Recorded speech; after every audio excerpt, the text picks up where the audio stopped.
We didn't really want to leave Northeast Oregon, so we looked around for other property that maybe would be so satisfactory that we would be willing to give up our 80 acres in Northeast Oregon, completely surrounded by Forest Service, and just have one place instead of two places. So we found a place over by Mount Vernon that we kind of liked. It had a big 2-story log house on it, no shop. And I think the reason it was in our price range was because the road into it was just horrible. So we kind of left it on our list, but we decided to also check out what was available in Idaho. I had found a couple of possibilities listed over on the Joseph Plains, which I had never been to, and it had been a long time since Rob had been over there working as a log truck driver. So we headed that direction. And to get to the Joseph Plains from Reagan's side, you go up a very, very steep mountain, and it's a narrow dirt road, and so I just figured everybody came up the other side most of the time. Both of these properties were off-grid, and the first place had already had an offer made on it, so that left just the second place. It was 80 acres. Most of it was down in the canyon, but there was room for Rob to have a shop. It had solar, had a huge generator, had room for me to walk about with the dog and the goats, so it was high on the list as we left that area. As we headed toward Cottonwood, I realized why the property was for sale and had been for sale for so long.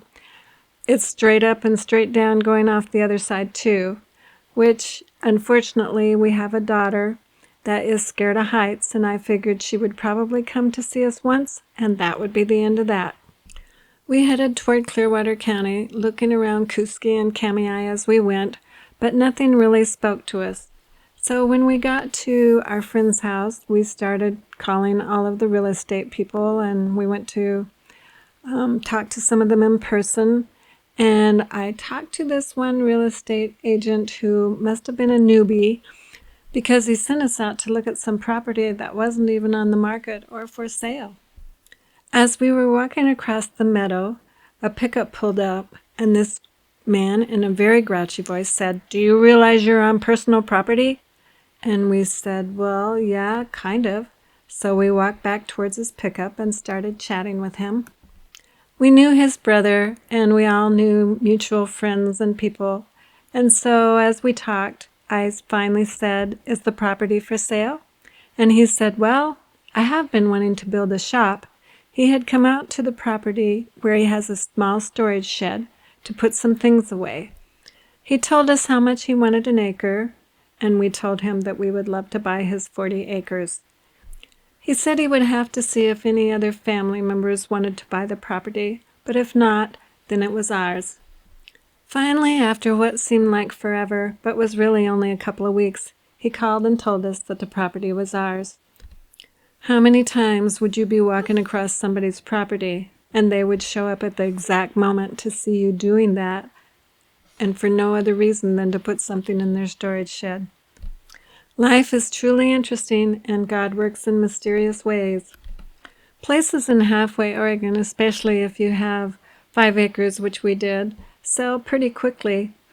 But people who called wanted more land for cows or horses, and we were becoming a little concerned. On Rob's birthday, he walked over to the neighbors, and it happened that a friend of theirs was there also celebrating his birthday.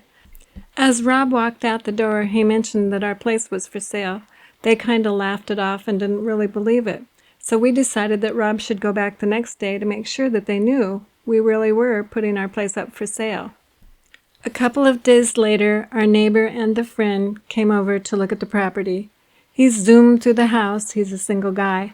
But he fell in love with the shop, and that's what sold our property. Those of you that have been through the buying process know that it seems to take forever for the banks to get around to giving you the money so you can move on. We actually didn't get to start moving until the end of August. Join us next time as we start creating our infrastructure on our 40 acres in central Idaho. See you then.